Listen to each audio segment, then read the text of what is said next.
Today we began learning about dividing with fractions. We just moved on from multiplying with fractions and now we are dividing. Dividing with fractions can be a little bit tricky because sometimes you're dealing with wholes and fractions, sometimes the opposite, and then sometimes you're dealing with both fractions. Today we are focused on simply dividing a whole number by a fraction. So with our problem, 4 divided by 1/3. When you think of a division problem, the main thing we want you to focus on is how many 1/3 can we fit into 4. Just like if you were doing 8 divided by 2, you would say, okay, how many 2's can I fit into 8? So the question you want to focus on is how many 1/3 can I fit into 4?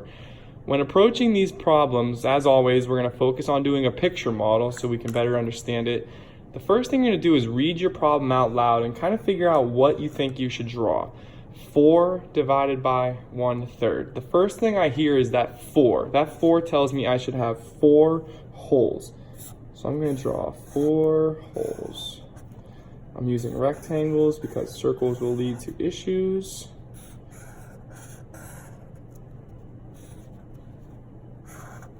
Sorry, I'm slanting a little bit. Okay, 4 holes. Once I have my 4 holes, I need to figure out what I want to do next. So if I'm dividing by 1/3, I'm going to be kind of splitting or cutting these pieces up into thirds. I'm not going to choose fourths. I'm not going to choose fifths. My denominator is 3, so I'm going to split these 4 holes into thirds.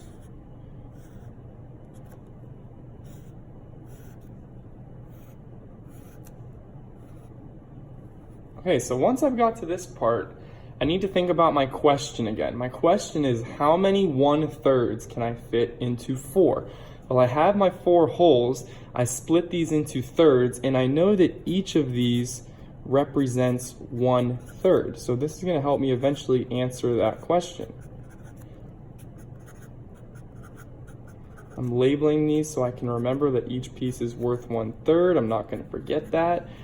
Okay, so then I simply just need to answer my own question. How many thirds can I fit into 1/4? I need to count all of these 1/3 that I made.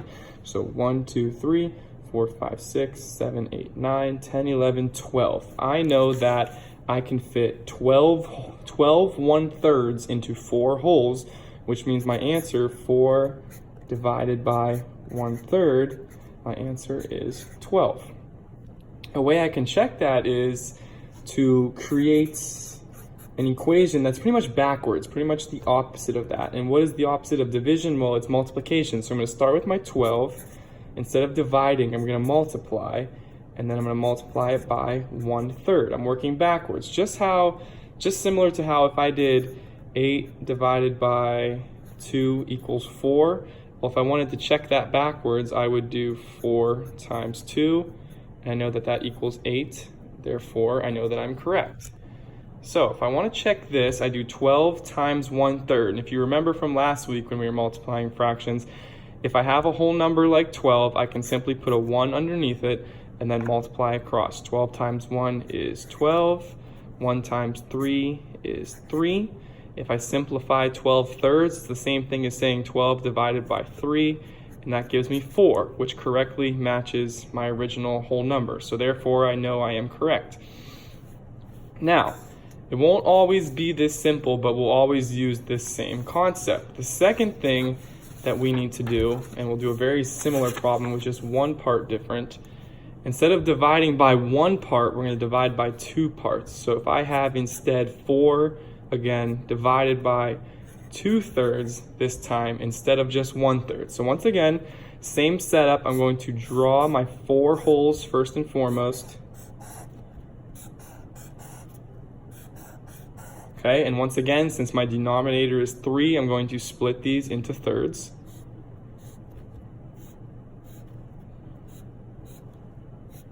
And then once again, just so I can remember, if you eventually get to the point where you don't need to do this, that's fine. But I like to label that each of these is worth 1/3 so I don't get confused later down the road.